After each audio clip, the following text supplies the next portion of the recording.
nous allons étudier un cas clinique typique en gériatrie. Ce cas nous permettra d'explorer les différents aspects de la prise en charge des personnes âgées.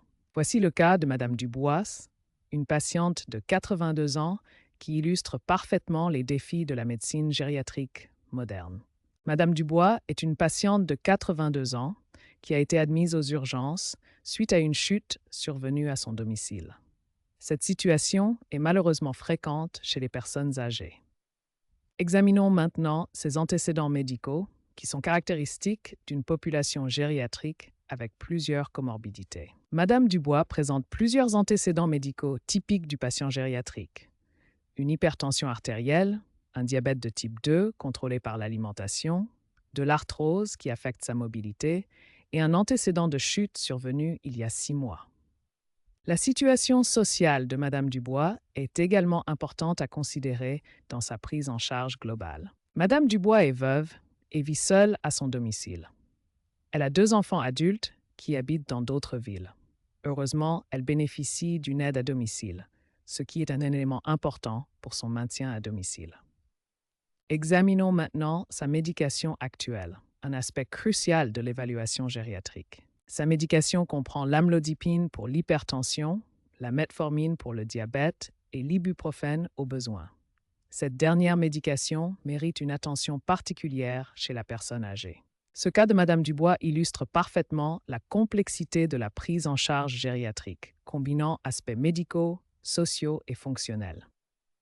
Nous allons maintenant analyser chaque aspect de son évaluation. Après une chute chez une personne âgée comme Madame Dubois, une évaluation initiale systématique et complète est essentielle pour identifier rapidement les problèmes urgents et orienter la prise en charge. L'évaluation initiale se concentre sur 4 domaines essentiels qui permettent d'identifier les urgences médicales et de planifier les soins appropriés. Premier domaine, l'évaluation des signes vitaux. Il faut mesurer la tension artérielle, la fréquence cardiaque, la fréquence respiratoire et la température corporelle pour détecter une instabilité hémodynamique. Deuxième domaine, l'évaluation des blessures. Il faut rechercher systématiquement les fractures, les hématomes, les plaies et les déformations, en particulier au niveau de la hanche, du poignet et de la tête. Troisième domaine, l'évaluation neurologique. Il faut vérifier le niveau de conscience, l'orientation dans le temps et l'espace, et rechercher les signes d'alarme d'un traumatisme crânien. Quatrième domaine, la revue des médicaments. Il faut identifier les médicaments pris récemment qui pourraient avoir contribué à la chute, comme les antihypertenseurs, les sédatifs ou les anti-inflammatoires.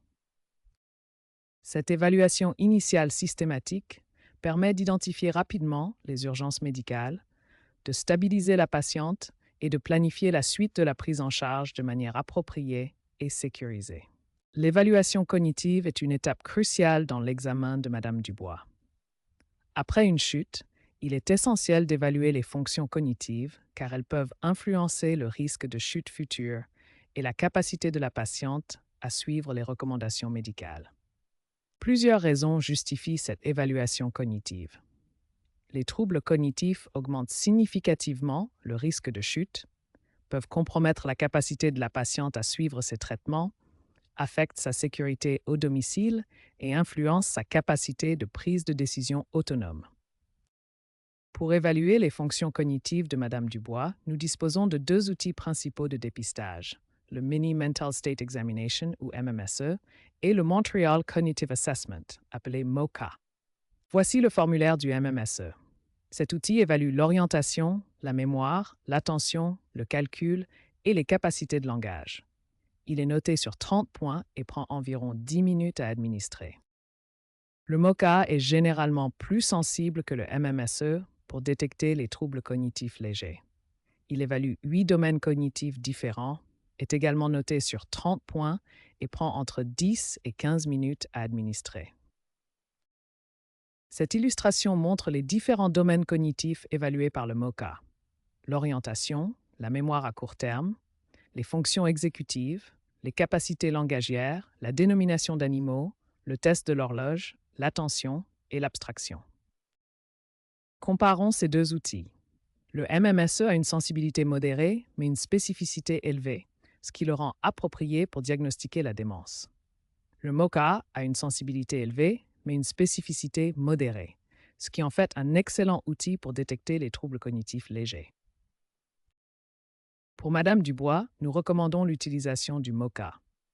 Cette recommandation se justifie par sa capacité à détecter précocement les troubles cognitifs légers, son évaluation complète des fonctions exécutives et sa meilleure capacité à prédire le risque de chute chez les personnes âgées. L'évaluation cognitive permettra d'adapter le plan de soins de Madame Dubois, d'optimiser sa sécurité et de s'assurer qu'elle peut comprendre et suivre les recommandations médicales pour prévenir de futures chutes. Nous allons maintenant effectuer une revue complète de la médication de Madame Dubois pour identifier les médicaments potentiellement inappropriés et les risques d'interaction. Madame Dubois prend actuellement 3 médicaments, l'amlodipine pour l'hypertension, la metformine pour le diabète et l'ibuprofène au besoin pour l'arthrose. L'ibuprofène présente des risques particuliers chez les personnes âgées. Les critères de Beers identifient les médicaments potentiellement inappropriés chez les personnes âgées. Ces critères nous aident à évaluer les risques et bénéfices de chaque traitement. Concentrons-nous sur l'ibuprofène. Cette image montre la voie biochimique de l'ibuprofène et comment il inhibe plusieurs enzymes importantes, notamment les cyclooxygénases. Les anti-inflammatoires non stéroïdiens, comme l'ibuprofène, peuvent causer de graves problèmes gastro-intestinaux, particulièrement chez les personnes âgées. Ce tableau présente les interactions médicamenteuses importantes et leurs recommandations. Il est essentiel de vérifier toutes les interactions possibles entre les médicaments de Madame Dubois.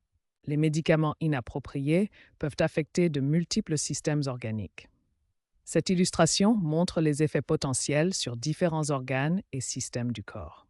En conclusion, pour Madame Dubois, nous recommandons l'arrêt ou la réduction de l'ibuprofène, la recherche d'alternatives plus sûres et une surveillance régulière de tous ces médicaments. Nous allons maintenant examiner l'évaluation de la santé osseuse chez Madame Dubois, un aspect crucial après une chute chez une personne âgée.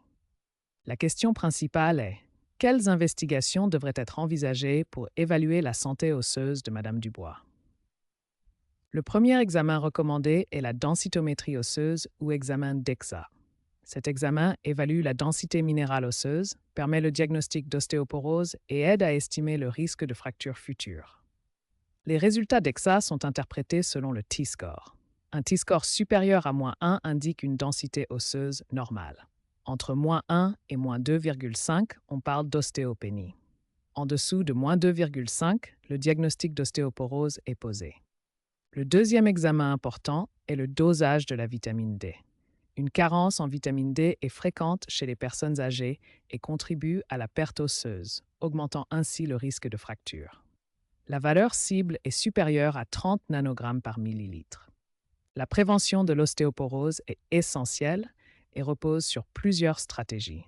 L'exercice régulier, un apport calcique adéquat, la supplémentation en vitamine D et calcium si nécessaire, et l'adoption d'un mode de vie sain. Ces mesures permettent de réduire significativement le risque de fracture liée aux chutes. En résumé, pour Madame Dubois, nous recommandons un examen DEXA pour évaluer sa densité osseuse, un dosage de la vitamine D, une évaluation complète du risque fracturaire et l'élaboration d'un plan de prévention personnalisé adapté à son profil de risque. L'évaluation de l'état nutritionnel est cruciale chez les personnes âgées, car la malnutrition peut considérablement augmenter le risque de chute et compromettre la récupération. Chez Madame Dubois, une évaluation nutritionnelle complète nous permettra d'identifier les facteurs qui pourraient contribuer à sa fragilité et à son risque de chute répétée. Le Mini Nutritional Assessment, ou MNA, est l'outil de référence pour évaluer l'état nutritionnel des personnes âgées. Il s'agit d'un questionnaire validé scientifiquement. L'évaluation nutritionnelle de Madame Dubois doit inclure plusieurs paramètres clés. Nous devons examiner son poids actuel, ses habitudes alimentaires et rechercher des signes de dénutrition. La malnutrition entraîne une fonte musculaire appelée sarcopénie qui affaiblit considérablement la force et l'équilibre. Cette image illustre la différence entre un muscle normal et un muscle atrophié. Les interventions nutritionnelles peuvent considérablement améliorer la force musculaire et l'équilibre chez les personnes âgées. Un plan nutritionnel adapté est essentiel pour réduire le risque de chute.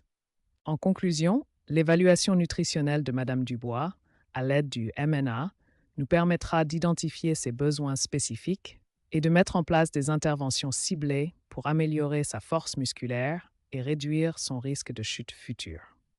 Nous allons maintenant établir un plan de gestion complet pour Madame Dubois, intégrant une approche multidisciplinaire et un suivi à long terme adapté à ses besoins spécifiques. La prise en charge de Madame Dubois nécessite une équipe multidisciplinaire coordonnée avec la patiente au centre des soins. Cette approche garantit une évaluation complète et des interventions adaptées à tous les aspects de sa santé. Chaque professionnel apporte une expertise spécifique. Le kinésithérapeute évalue l'équilibre et propose des exercices adaptés. L'ergothérapeute analyse le domicile et recommande des adaptations. Le pharmacien optimise les traitements médicamenteux. Le travailleur social coordonne les services de soutien. L'évaluation de la sécurité du domicile est cruciale pour prévenir les chutes. Elle comprend l'analyse de l'éclairage, l'élimination des obstacles, l'installation de barres d'appui et l'adaptation de l'environnement aux besoins de Madame Dubois. Un programme d'exercice personnalisé est essentiel. Il inclut des exercices d'équilibre, de renforcement musculaire et de coordination.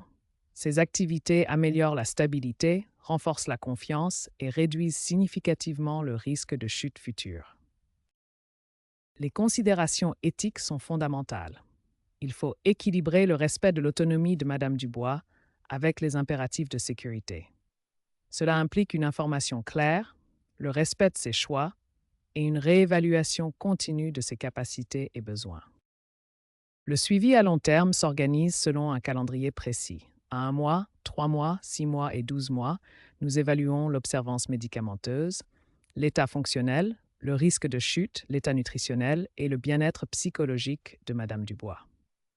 Les indicateurs de réussite incluent la réduction significative des chutes, l'amélioration de l'autonomie fonctionnelle, le maintien de la qualité de vie et une observance thérapeutique optimale. Ce plan global assure une prise en charge holistique et personnalisée pour Madame Dubois.